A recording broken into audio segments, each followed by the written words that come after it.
Pour enseigner aux jeunes des valeurs telles que l'esprit d'équipe, l'égalité du genre, la discipline, l'inclusion, le respect, Right to Play a initié un atelier pour renforcer la capacité de ces derniers. Le thème choisi de cette année est le sport et développement, une manière pour eux de revenir sur l'importance de l'égalité dans la pratique du sport pour l'autonomisation des filles. Alors, l'objectif de cet atelier, c'est de renforcer les capacités des jeunes filles sur les thématiques de genre et sport pour le développement.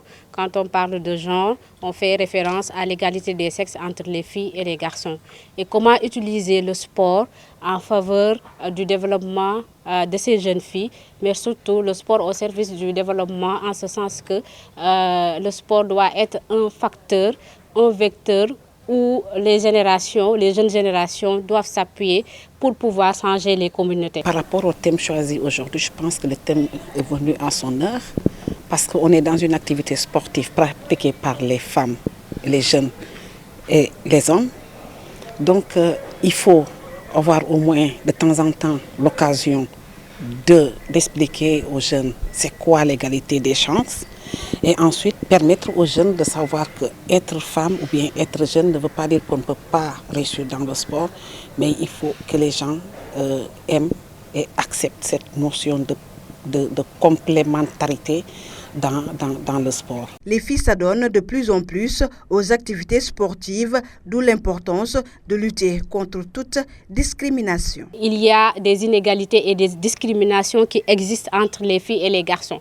Donc Right to Play est venu pour vraiment renforcer les capacités des jeunes pour qu'ils soient des ambassadeurs, pour qu'ils soient des porteurs de changement, pour qu'ils soient des personnes sur lesquelles on peut s'appuyer demain en tant que leader pour changer les paradigmes et les stéréotypes qui existent, surtout dans le monde sportif. Les partenaires ont aussi évoqué le développement autour du sport.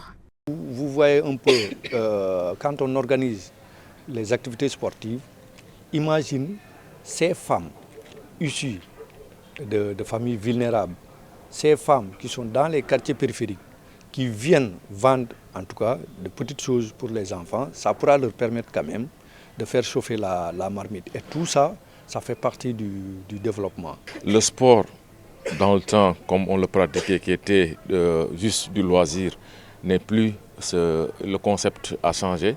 Maintenant, on est dans le sport développement et le sport développement demande à ce que les gens s'impliquent, les gens se donnent et quand ils vont réussir, vont pouvoir transposer, transmettre ou mettre à profit la communauté, mais aussi la société. Pour participer à l'autonomisation des jeunes dans le milieu sportif, cet atelier de renforcement de capacité est prévu pour 3 jours et sera organisé également dans d'autres localités.